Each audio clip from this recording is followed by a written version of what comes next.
था कि हमने हिंदुस्तान की जो रिक्वायरमेंट्स पूरी नहीं की थी, जिन लोगों को सजाएं दिलवानी थी अदालत से, जैसे हाफिज सईद और लोग थे, अभी साजिद मीर की गिरफ्तारी की बात हो रही है, तो फैटफ में तासुर तो ये दिया गया जैसे हमारा बैंकिंग सर्कल में कोई बड़ी मनी लॉन्ड्रिंग हो रही थी, वो बड़ा कमजोर था। जय हिंद दोस्तों, मैं महेंद्र शर्मा स्वागत करता हूं वन वर्ल्ड हिंदी में आपका। उम्मीद करता हूं आप खुश और स्वस्थ है। दोस्तों आइए दिखाते हैं पाक मीडिया के कुछ लेटेस्ट डिबेट, जिसमें कैसे डिस्कशन किया गया कि हम अगर FATF में थे तो वो सबसे बड़ा रीजन ये था कि हम हाफिज सईद जैसे आतंकी को अपने देश में पनाह दिए हुए थे, जो भारत में धमाकों और बम ब्लास्ट का सबसे बड़ा जिम्मेदार था, जबकि हमने उसको हमेशा से पाले रखा और उसका रिजल्ट ये निकला कि कहीं ना कहीं हमें पाकिस्तान को FATF की लिस्ट में डाल दिया गया, जो जिससे कि हमारे पास यहाँ कोई FDI आज तक नहीं आ पाई। तो कहीं ना कहीं आज पाकिस्तानी मीडिया में भी चर्चा होने लगी है कि अब पाकिस्तान में FATF का अगला जो स्टेप है वो क्या होगा, और कैसे भारत को खुश करने के लिए FATF ने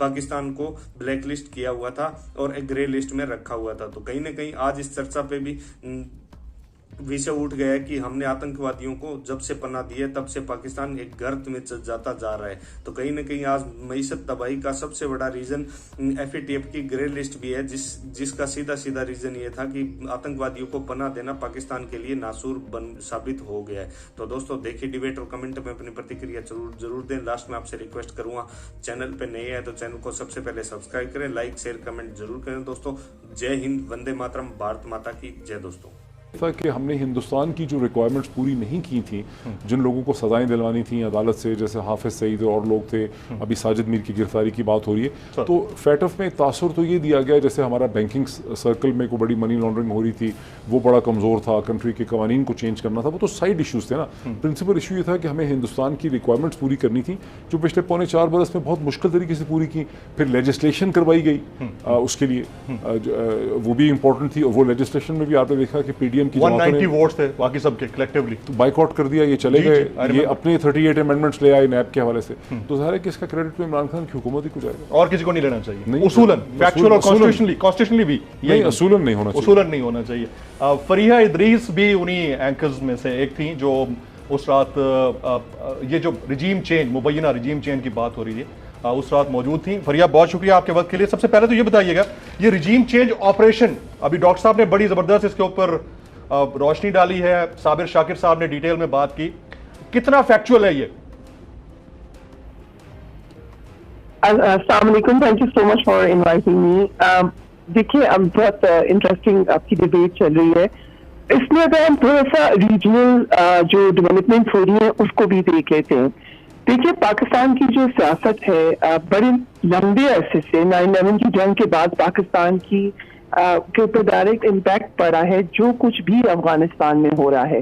जब अमेरिका ने ये डिसाइड किया कि अफगानिस्तान में उन्होंने एक जंग लड़नी है, तो ऑटोमेटिकली पाकिस्तान उस इक्वेशन में आया, और बहुत सारी हम उससे बहस कर सकते हैं कि कहाँ ठीक हुआ, आप उस इक्वेशन में से कभी भी निकल नहीं सके। उससे पीछे के माजी से अगर आप हटा के सिर्फ 9/11 से उठाएं तो वो एक पूरी हिस्ट्री आपके सामने है।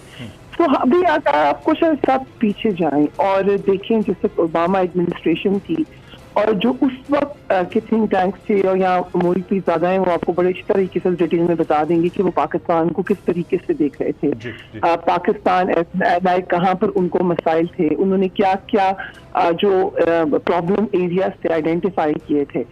हमने देखा कि जो चेंज हुआ वो अमेरिका में भी हुआ, समझती हूँ, मेरा ओपिनियन है कि डोनाल्ड ट्रंप का जो एक टाइम था वो उस हेजमनी से या उस वापस से जिस तरफ अमेरिकन पॉलिटिक्स जा रही थी उसमें एक आप समझिए थॉ पीरियड था या एक मुख्तलिफ वक्त था, जो वहाँ की एस्टेब्लिशमेंट या वहाँ के लोग उसको दूसरे तरीके से देखते हैं। जिस वक्त चेंज हुई थी अमेरिका में तो वहाँ पे बहुत सारी तब्दीलियां आई थी, और पाकिस्तान के हवाले से भी तब्दीली आ गई थी वहां पर।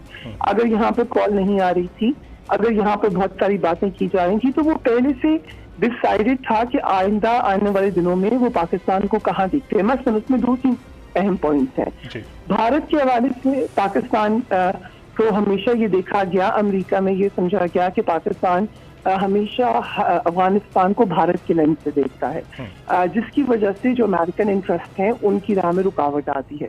तो ये एक बड़ी उनकी थिंकिंग थी और भारत के आपस में ताल्लुकात ऐसे होने चाहिए। और जो एज लेना है अमेरिका को विज़-विज़ चाइना, उसमें भी ये एक मसला था जो आड़े आता था। तो हमने ये पॉलिसी शिफ्ट जहाँ पे, वहाँ तो बड़ा क्लियर है। पाकिस्तान में अब जब मैं एज ए जर्नलिस्ट देखती हूँ तो हमने एक कंसिस्टेंट पॉलिसी देखी जो कि हमें बड़ी वाज़ेह तौर पर नजर आई। आप उसको जनरल कियानी के ईरा से लें, जब आहिस्ता आहिस्ता हमारे अमेरिका के साथ मामला तब्दील होना शुरू हुए, फ्रॉम स्टॉन्च एलाइज तो हम एक प्रॉब्लम एरिया में आए, ग्रे एरिया में आए, फिर बहुत सारी शिकायत में आए और आहिस्ता आहिस्ता बीच में OBL भी हुआ। तो ये बिल्कुल डिफरेंट डायरेक्शन में हम जाते हुए नजर आ रहे थे। एकदम से जब हमने देखा कि अमेरिका में एडमिनिस्ट्रेशन चेंज हुई है, वहाँ पे उन्होंने अपनी पॉलिसी में शिफ्ट किया है, हमने देखा कि पाकिस्तान की पॉलिसी में भी शिफ्ट हुआ है। एक पेपर में ये खबर आती है कि पार्टी देने के लिए तैयार हो गया है। अब मसला ये था कि माजी में हमने ये देखा था कि वॉर ऑन टेरर के हवाले से मोर और लेस एक ही पेज पर आपको मामला नजर आए थे। पहले तो वो जनरल मुशर्रफ का ईरा था जहाँ पर ऑब्वियसली फौज, एस्टैब्लिशमेंट एंड हुकूमत इकट्ठे ही थी। पीपल्स पार्टी का टाइम था, PMLN का टाइम था। मगर जो इमरान खान साहब आ गए वो एक आप समझ लें कि बिल्कुल आउट ऑफ द बॉक्स मसला समझ लें, पॉलिटिकल इक्वेशन समझ लें, क्योंकि इमरान खान का मसला ये था कि वो हमेशा से एक कंसिस्टेंट स्टांस लेते आए थे अफगानिस्तान के ऊपर। वो कभी भी, और वो हुकूमत में आके भी नहीं बदला, वो प्राइम मिनिस्टर वो कभी नहीं बदला। हालात बदल गए खित्ते के, अमेरिकन एडमिनिस्ट्रेशन तब्दील हो गई, मामलात हो गए।